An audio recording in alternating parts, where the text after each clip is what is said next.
जहाँ तक कन्हैया कुमार जी का सवाल है, मैं ऐसा समझता हूँ कि वो बिहार में कांग्रेस के सबसे प्रभावशाली नेताओं में है। कांग्रेस बिहार में आरजेडी की पिछलग्गू पार्टी है। आरजेडी का जो नेतृत्व है वो कन्हैया कुमार जैसे लोगों से इतना घबराता है कि वो सोचता है कि कोई नया आदमी आ जाएगा तो हमारे नेतृत्व को चुनौती हो जाएगी। देखिए, दो अलग अलग मसले हैं। वोटर लिस्ट का जहाँ तक सवाल है, उसके विरोध में बहुत सारे लोग हैं और वो इसलिए हैं क्योंकि अभी 1 साल पहले बिहार में चुनाव हुआ है। पूरे देश के साथ बिहार में भी चुनाव हुआ है। इलेक्शन कमीशन ने ही वोटर लिस्ट बनाया, उसके आधार पर उसी वोटर लिस्ट में जिनका नाम था उन्होंने पार्लियामेंट का इलेक्शन किया है, प्राइम मिनिस्टर का चुनाव हुआ है। अब साल भर में ऐसा क्या हो गया कि उस पूरे वोटर लिस्ट में आपको इंटेंसिव रिवीजन की ज़रूरत है? भाई, हम लोग की तो यही मांग है कि जो 14 अभी 2024 में लोकसभा चुनाव के लिए जो वोटर लिस्ट का इस्तेमाल किया गया है, उसी का इस्तेमाल इस बार भी होना चाहिए। अब उसमें जो संशोधन करना है, कोई 18 वर्ष से ज़्यादा का अगर है, 1 जनवरी 2025 को हो गया तो उसका नाम जोड़ दीजिए। अगर किसी की मृत्यु हो गई है या कोई पलायन कर गया है, छोड़कर चला गया है, उसका नाम काट दीजिए। इसके अलावा और कोई उसमें संशोधन की ज़रूरत समझ में नहीं आती है। और अगर कोई ये कह रहा है कि भाई संशोधन इसलिए होना चाहिए कि कोई बाहर का आदमी आ गया है, घुसपैठिया आ गया है, तो मेरे भाई पिछले 1 साल से बिहार में तो एनडीए की सरकार है। तो क्या ये स्वीकार कर रहे हैं कि इनके सरकार के रहते हुए घुसपैठिए बाहर से आकर यहाँ बिहार में रह रहे हैं? ये तो बिल्कुल एक तरीके से हराकिरी है कि लास्ट के 2 महीने में अब चुनाव होना है तो इलेक्शन कमीशन कह रहा है कि हम नया इलेक्टोरल रोल बनाएंगे। आप बताइए कि 50 लाख से ज़्यादा बिहार के लड़के, बिहार के युवा जो बाहर मजदूरी करते हैं, रोजी रोजगार करते हैं, वो तो दिवाली छठ में आएंगे, वो कैसे फॉर्म भरेंगे? मुझे किसी ने कहा कि वो इलेक्शन कमीशन कह रहा है कि उसको इंटरनेट पे भर देंगे। अरे भाई, जो मजदूरी कर रहा है कोयम्बटूर में, जो मजदूरी कर रहा है सूरत की फैक्ट्रियों में, वो बेचारा कहाँ से समय निकालेगा, कैसे इंटरनेट पे इसको भरेगा? तो ये इसका बिल्कुल हम लोग विरोध करते हैं। जहाँ तक रह गया इंडिया गठबंधन के बंद का, तो हम लोग वैचारिक तौर पर बंद के खिलाफ है। बंद, हड़ताल, इन चीज़ों से जो अभी तक का अनुभव है पिछले 60-70 साल का इस देश में, इससे सिर्फ और सिर्फ जनता का नुकसान है। आज बिहार बंद था देश के साथ साथ। अब मुझे तो बंद कहीं दिखा नहीं। हम लोग तो दिन भर 2 सभा करके आ रहे हैं, एक हर सभा में 20-20 हज़ार लोग थे। लेकिन बंद अगर करने की कोशिश की गई तो उसमें क्या है, कोई लंपेन एलिमेंट है पार्टी का, वो जाता है रोड पर टायर जलाकर घेर घार के खड़ा हो जाता है। और परेशानी किसको होती है? परेशानी होती है जो गरीब व्यक्ति है। अगर कोई दुकानदार है, रेडी पट्टी वाला है, रिक्शा चलाने वाला है, ऑटो चलाने वाला है, चाय बेचने वाला है, उसकी जो रोजमर्रा की आमदनी है वो मारी जाती है। तो भाई, नेता तो पटना में बैठा हुआ है। मेरा ये कहना है कि आपका विरोध है, आप धरना प्रदर्शन ही करना चाहते हैं तो जाके इलेक्शन कमीशन पे धरना प्रदर्शन करो। आपके पास 75 एमएलए हैं, जाके इलेक्शन कमीशन को घेरो।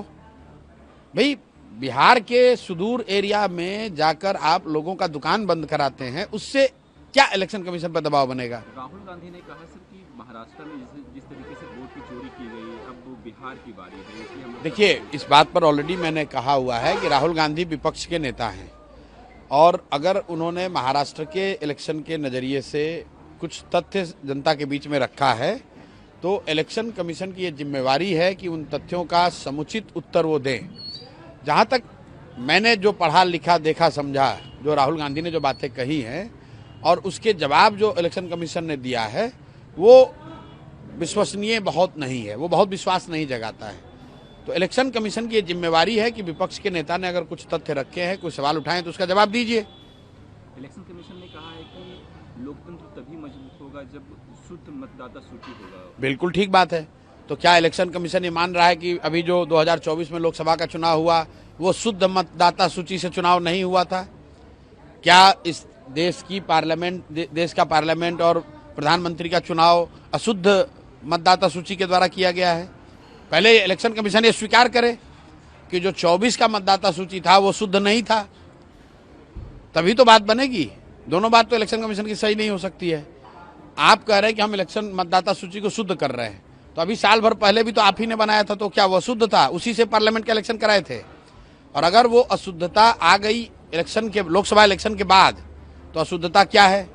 बाहर से लोग आ गए, रिफ्यूजी आ गए, शरणार्थी आ गए, आतंकवादी आ गए, कौन आ गया? और आया तो क्या यहाँ बिहार सरकार सो रही है? बीजेपी के लोग तो आज पूरे दिन कहते रहे कि ये कांग्रेस, आरजेडी और तमाम जो विपक्षी देखिए, सवाल उठा रहे हैं वो घुसपैठियों को वोटों का अधिकार ये दिलवाना चाहते हैं। बीजेपी वाले जो ऐसे बेवकूफ लोग हैं, अरे भाई अगर घुसपैठिए बिहार में आ गए तो सरकार तुम चला रहे हो, तो घुसपैठियों को क्यों नहीं पकड़ा?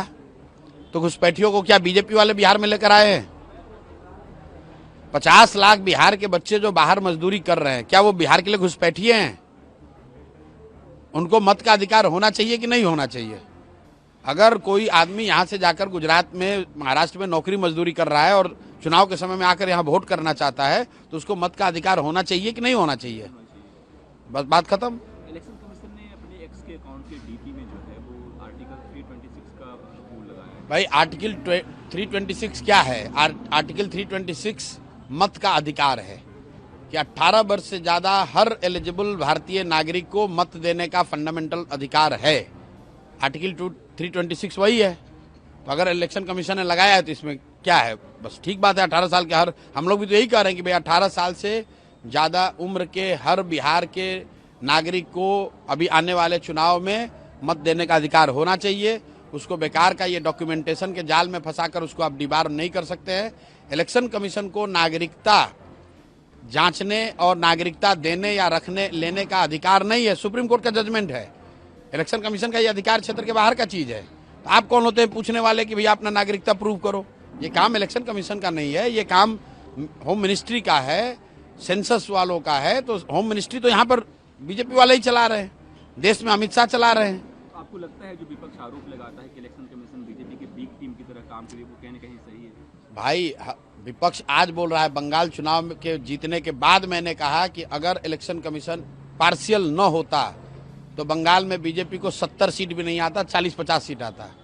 ये सामान्य लोगों की समझ है कि इलेक्शन कमीशन हर तरीके से जो सत्तारूढ़ दल है या गठबंधन है उनकी मदद करता है, लेकिन अंततः लोकतंत्र में जनता मालिक है।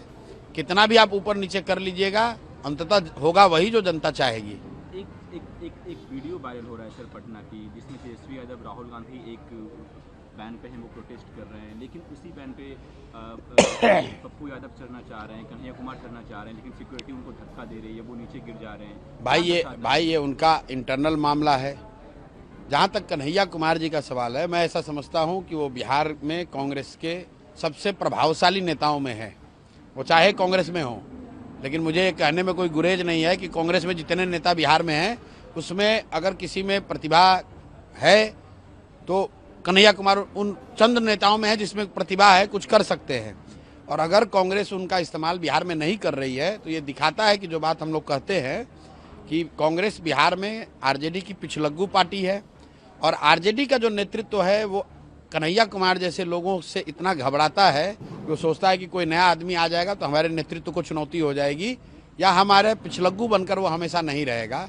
इसलिए आरजेडी वाले नहीं चाहेंगे कभी कि कन्हैया कुमार जैसे लीडर कांग्रेस में, या उस तरह के और भी जो काबिल लड़के हैं, वो कांग्रेस में कभी सक्रिय हों। भाई जब गाड़ी पर आप प्रोग्राम कर रहे हैं, जो वीडियो हम लोगों ने देखा है उसमें तो बीसीओ लीडर खड़े हैं, उसमें कन्हैया कुमार भी हो सकते थे। तो सीधा दिखाता है कि आरजेडी का नेतृत्व, उन्होंने ये कहा होगा कि भाई कन्हैया कुमार इस पर नहीं रहने चाहिए। इसीलिए कांग्रेस वाले अपने नेता को, जो सीडब्ल्यूसी में आमंत्रित सदस्य हैं कन्हैया कुमार, यात्रा निकाल रहे थे बिहार। भाई सीडब्ल्यूसी में आमंत्रित सदस्य हैं, सीडब्ल्यूसी के मेंबर को आप नहीं चढ़ने दे रहे हैं। तो ये कांग्रेस की स्थिति को बताता है और इस बात को कहीं न कहीं प्रमाणित करता है जो हम लोग कहते हैं कि कम से कम बिहार के नज़रिए से कांग्रेस का कोई वजूद नहीं है, कांग्रेस का कोई अस्तित्व नहीं है। ये बिहार में आरजेडी का पिछलग्गू पार्टी है। जो लालू जी या राजद का नेतृत्व तय करता है, कांग्रेस वाले बिहार में वही करते हैं।